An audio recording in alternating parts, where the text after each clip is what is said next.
It's a live shot of Jurassic Park right now. Fans there waiting for the fourth quarter to start. What a game they have been treated to. Toronto up by 7 points at this point heading to the fourth. We'll go back there in a few seconds. But first, let's take a look at some of the game highlights so far. Pascal takes him in the post, using his quickness, rolls around, touches every part of the rim. Pascal Siakam with his own shot taking some time to go in at the rim in the second quarter tonight. First half saw Kawhi Leonard closely guarded by the Warriors. He was struggling to get to the net, but he does his part for the team. Marc Gasol really stepping up his game tonight, and the very subdued Drake almost getting stepped on himself. Danny Green helping the team effort with sinking the three, putting Toronto up by 10 points at the half. And as I said, going into the fourth quarter, they're up by 7 right now. I'm going to go to our Greg Ross. He's at Jurassic Park watching the game with fans tonight. Greg. Yeah, a lot of nervousness here in Jurassic Park tonight. Yes, the Raptors have led for nearly this entire game, but the problem is they're facing the Golden State Warriors, and that's a team where no lead is safe. You mentioned it, the Raptors after 3 quarters leading by 7. It's a very, very close game going into the final quarter. I mean, this is too close for comfort, isn't it? Oh, way too close. Way too close. I mean, you don't want to have, you want a big lead if you're facing Golden State because they can erase any lead pretty quickly. Oh, yeah, Raptors, easy. We're eating all night, all night. Fourth quarter, Golden we're gonna crunch them. It's gonna be over. Choice, no chance. So you guys are pretty confident. You can see there's confidence here, Mike. These fans are feeling confident because, hey, the Raptors have done it all along. And Kawhi Leonard has 18 points in this game, 6 rebounds. But I mean, Kawhi Leonard's a guy that could go off in the fourth quarter as well. We've seen him do that quite a few times in these playoffs. Oh, always. Golden State, they don't match Kawhi Leonard. He's just too good. He's the superstar. He's born to win. And that's what we're doing tonight. But as the you're good news mentioning, is they're not doing... Yeah, as you're mentioning, Go ahead, Greg, Mike. Kawhi certainly getting a lot of support from others as well. Gasol and Siakam with great games as well. Kawhi being shut down a little bit by Golden State a little bit there. But as you said, fourth quarter, anything can happen. Yeah, well, that's the thing, Mike. I mean, they're doing a great job of double teaming, triple teaming, but right now he's getting support from the rest of the team. As you mentioned, Pascal Siakam with 26 points in this game, leading the way for the Raptors, and that's important. That's going to be one of the keys to this series. There's no way Kawhi Leonard can do it all by himself, but we saw late in that Milwaukee series when he started to get help from his bench, when he started to get help from the rest of his starters, well, the Raptors were just unbeatable in that series. And now we're seeing against the Golden State Warriors, the perennial favorites in any series, the Raptors holding their own. They're currently now leading 90-81 with 11:44 to go in regulation. So we'll see if they can hang on to this lead. It's going to be a close one. It looks like it could go right down to the wire, just like we've seen so many times in these playoffs, Mike. Absolutely. And you can sense that tension in the crowd behind there. Not of that loud jubilation or anything like that. A lot of nervousness as they're watching this final quarter. Absolutely. I mean, while there have been plenty of cheers throughout the night, as we're watching the game, you can see fans, they're quiet, they're watching closely when there's close plays, they're watching whenever I see somebody from beyond the arc for Golden State, they have so many guys that can hit from long distance, those three-pointers, and every time somebody puts one up, it's like a hush in the crowd here as they watch, and Golden State hits so many of them, so that's another factor in this series, and these fans know, you know how explosive Golden State is from beyond the arc. Of course, but we're sending Curry home. All in 4. Let's do this. Yeah, well, and how about you? I mean, you're obviously a big Raptors fan, but you know that if they start hitting threes, Golden State could take over this game. Yeah, absolutely. They could come back, fairly easy. They have that, routine. But as long as Raptors, keep their pace and do what they're doing right now, then it should be. Are you at all nervous, though? Right now, I'm not nervous. Raptors are playing patiently and they're playing smart. So as long as they're doing what they're doing right now, they should be fine. Yeah, well, they've got to keep doing what they're doing. I mean, right now the Raptors are playing the perfect game. I mean, like I said, they've led. They've managed to hold on to that lead throughout almost the entire game. But the Golden State Warriors are kicking around. They're close, and if they continue to stay close like this, it could be a nail-biter for these fans, Mike. Certainly, we'll watch that. Okay, thanks, Greg Ross, live for us at Jurassic Park tonight. And we want to show you a shot of the party happening in Mississauga Celebration Square. Viewing parties taking place right across the GTA tonight. In Brampton, they got screens up near the Four Corners Garden Square. This is Jurassic Park West. No doubt lots of full living rooms as well. We'll check back in with fans at this party, though, in just a few minutes.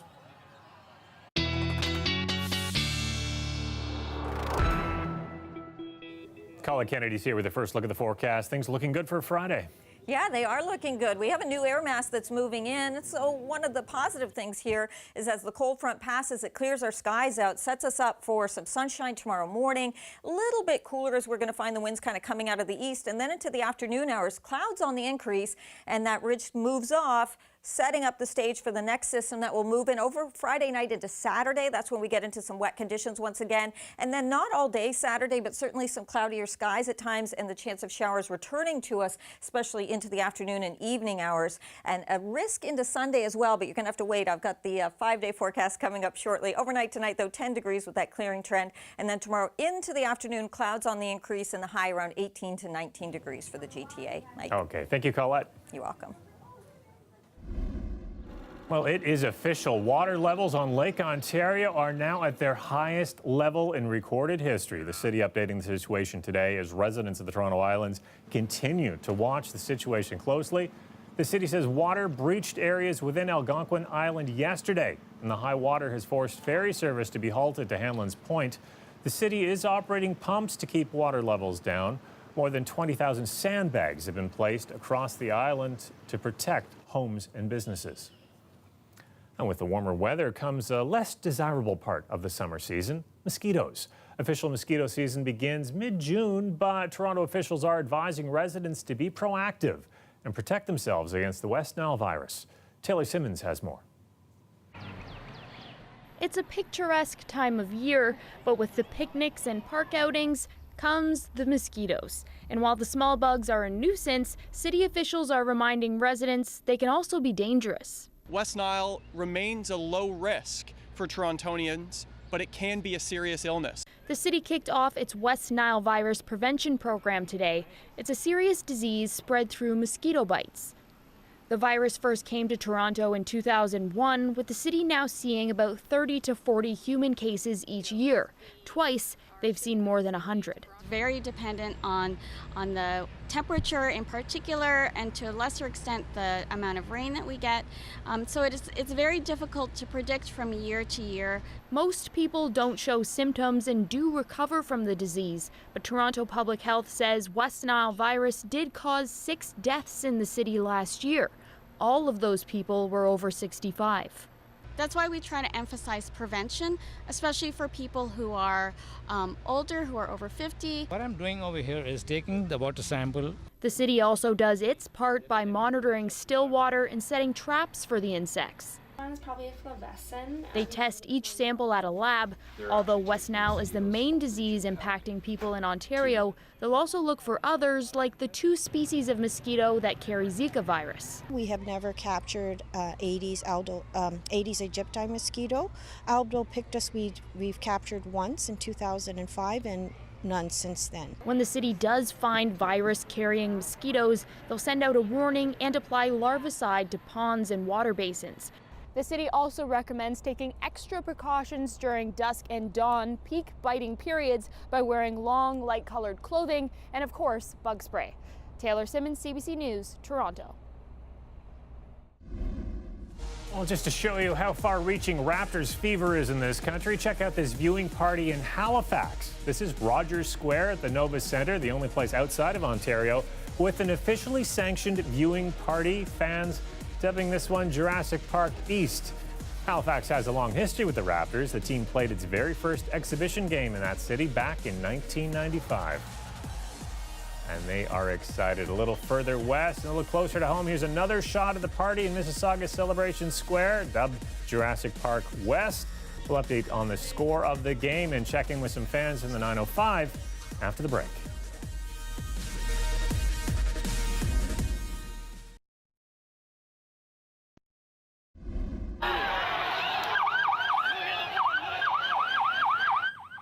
This is not tonight. This video shows why a handful of Raptor fans are under investigation. We told you yesterday about 7 men who are now wanted by police for mischief after jumping on top of a police cruiser. Well, one of those men has now turned himself in. The one suspect who's wanted for threatening death against an officer has not. You can see him pointing at the officer as he tries to get back into his vehicle. Anyone with information in this case is asked to get in touch with Toronto Police. Well, a pair of tickets Raptor owners MLSE auctioned off for tonight's game sold for over $20,000. That money is going to support the family of the 4-year-old boy who was struck in a hit-and-run collision over the weekend. Meanwhile, the woman alleged to have been the passenger on that motorcycle that hit the boy was in court today. 32-year-old Brienne McClellan surrendered to police this morning. She's been charged with leaving the scene of an accident that caused bodily harm. McClellan is out on bail tonight. Now, earlier this week, the motorcycle's alleged driver was in court and was also granted bail. Sunday's collision left 4-year-old Rajul Chowdhury in life-threatening condition. His father works for MLSE. And the use of facial recognition technology by Toronto Police, the focus of a debate this afternoon at police headquarters. It comes after word police have been using the software for over a year.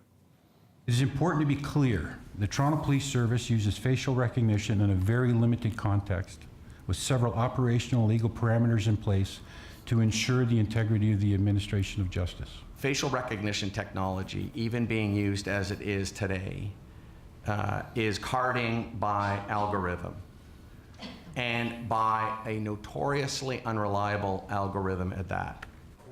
Now, the technology uses surveillance cameras to capture images and then compare them to police mugshot databases. But civil liberties groups say the technology raises questions about privacy. Studies have shown that facial recognition systems have a high rate of false positives. Well, we've been showing you the crowd at Jurassic Park tonight. An outstanding turnout, as predicted, pretty much packed to the rafters. The scene earlier today, quite similar.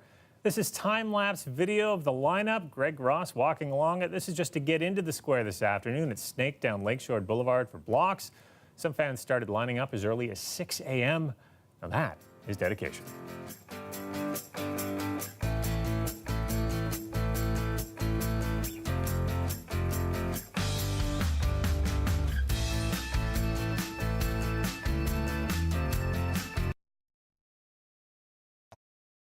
The weather update is brought to you by Train Extreme Conditions Testing. It's hard to stop a train, really hard. Train, the most reliable heating and cooling brand.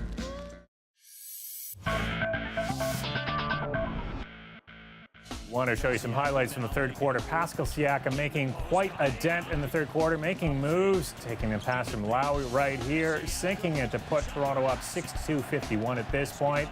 Again, keeping driving at the net, helping this. A lot of players in the Raptors pulling forward with this. Leonard, go past there. Again, 72-63 at that point. Crowd going wild. Latest update on the score we have, 100-87. Again, in the fourth quarter, the crowd going wild there. We continue to watch this game. Anything can happen, of course, in that fourth quarter, but Toronto ahead at this point, 187 right now, the game in a timeout.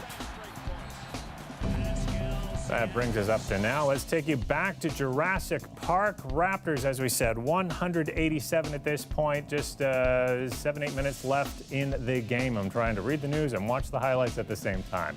Well, Jurassic Park, as we're talking about there, or Maple Leaf Square, if we want to be specific. Jurassic Park will be the go-to spot for diehard fans throughout this series. We've seen them lining up all day to get in there. I took a look at how it has become such an important part of the fan experience in just the past few years. Jurassic Park was born amid controversy. The NBA fining Masai Ujiri for cursing the Brooklyn Nets in front of one of the first of many crowds to fill Jurassic Park for Raptors playoff games. That fine didn't stop him. He'd swear again the next year, talking about the Wizards. The language may have toned down, but the experience has amped up over the years. The Raptors advancing to the Eastern Conference Finals in 2016, taking 2 games from the Cavaliers before being eliminated. A feeling Toronto fans would get all too used to, playoff run after playoff run against LeBron James. We're going to coming back next year again. This year, things were different. Fans on edge as they watched Kawhi Leonard's buzzer beater bounce and then go in. Another trip to the Eastern Finals, another chance for fans to unite. Another chance to build more collective memories together. Look at this. We created this. This didn't exist before we were here. Look around at the square. I promise you right now, we did this. Another chance to pursue playoff dreams with the Raptors' first trip to the NBA Finals.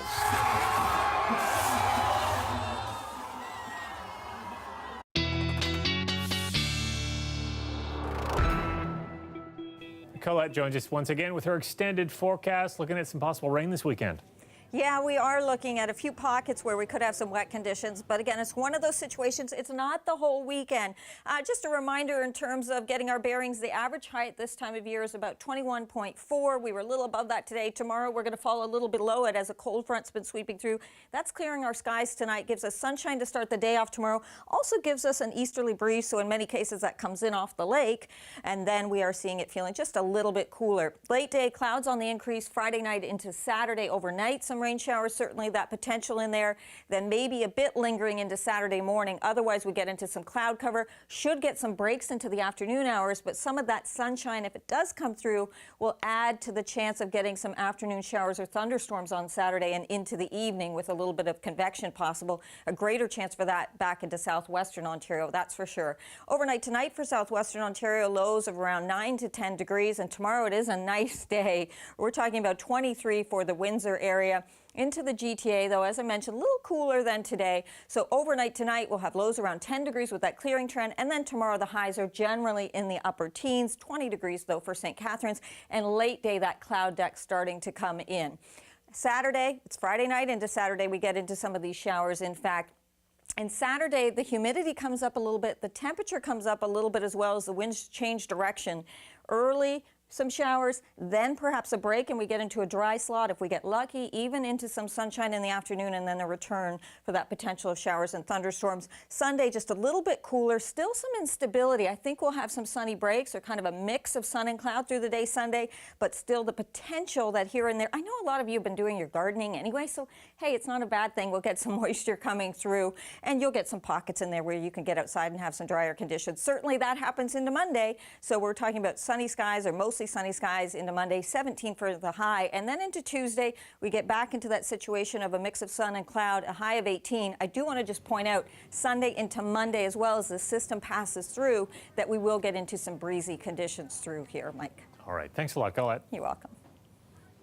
Well, game update, I can tell you, it's 103.92. We want to take you to Celebration Square out in Mississauga, where Angelina King is joining there. What's fans closely watching this? What's the mood out there in Mississauga tonight, Angelina? Oh, it's been back and forth. It's been tense, but it has been so exciting. The energy here is amazing. I have some fans with me who have been standing on their feet watching this game. People are excited. Let's ask some of these fans how they are feeling.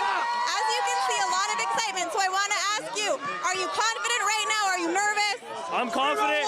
You feel the vibes. You feel the energy here. This is not Toronto's team. This is Canada's team. You see it in Mississauga. You see it in Calgary, Vancouver. This is not a hockey city. This is a basketball city. Canada's team.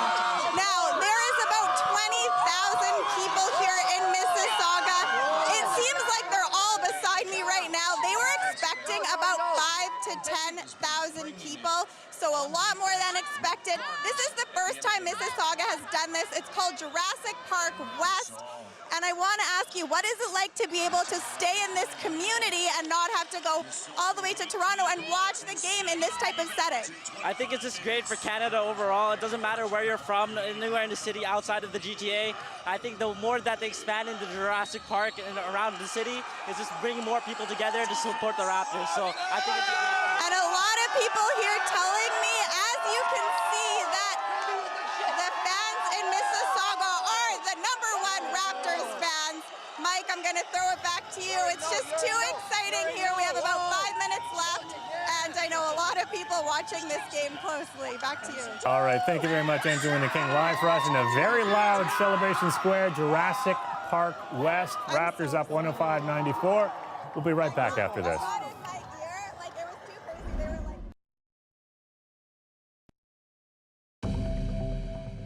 We can't show you enough of this. Here's a live look at the large crowd at the Raptors party happening now in Mississauga's Celebration Square. We've been checking in all night. Fans still out in force as the game clock ticks down 106-96 with just over 4 minutes remaining in the game. Although that's Mississauga. If you go a little further north and east to Richmond Hill, you'll find Ian Lee. He's kind of a big deal. He recently became the first Chinese Canadian to be recruited to play basketball at the highest level of U.S. college sports. Our Kel De-Yun hit the court with him. And then I freeze and then you have a shot. Ian Lee got the offer just earlier this month, the chance to play Division I basketball for Howard University in Washington, D.C. That was the dream. That was what I thought about as a kid because I would watch March Madness. And that was just surreal to me. And every kid, obviously, you know, dreams of being in the NBA, but I thought of D1 first. It's a dream 15 years in the making. As a kid, I would always watch basketball, Raptors, with my dad, my mom. He will watch how players play and immediately pick up the moves. Moves that he would hone for hours right here at Falstaff Community Center in North York under the coaching of Ro Russell. Look at that. Oh. It was Russell who first saw Lee's potential when he came to him in grade 4, and Russell who sent him first to Virginia, then Ohio to play high school basketball against the best in the U.S. He was very confident and natural in that environment, playing against guys older than himself. Coach Ro always told me to keep chips on my shoulder. He always told me that everyone that doubted you, everyone that doesn't believe in you, just keep those chips on your shoulder. And as a Chinese Canadian, Lee has faced his share of doubts. Like, do Asians, are they good at basketball? Can they play basketball sort of like this? They feel they're not tall enough, they're not good enough, and all those things. But I think this will open up the opportunity for them. For Lee, it was Jeremy Lin who opened the door. And get this, Lin's coach when he was playing college basketball at Harvard will be the same man who will coach Lee at Howard University this fall. Lee even got to meet the Toronto Raptor recently after a game. Being an American, Chinese, going to the NBA, doing what he does, and just meeting him is like you're looking at someone who's done what you're trying to do. He has conquered all the obstacles all by himself, and I'm very proud. Lee, though, maintains it was a team effort. If I didn't believe in me, at least I knew they were going to believe in me. That report from Kel De-Yun. Now, that's our show for tonight. Thanks for watching. We want to leave you with another live shot of Jurassic Park. Go Raptors, go right now. It's 110-100.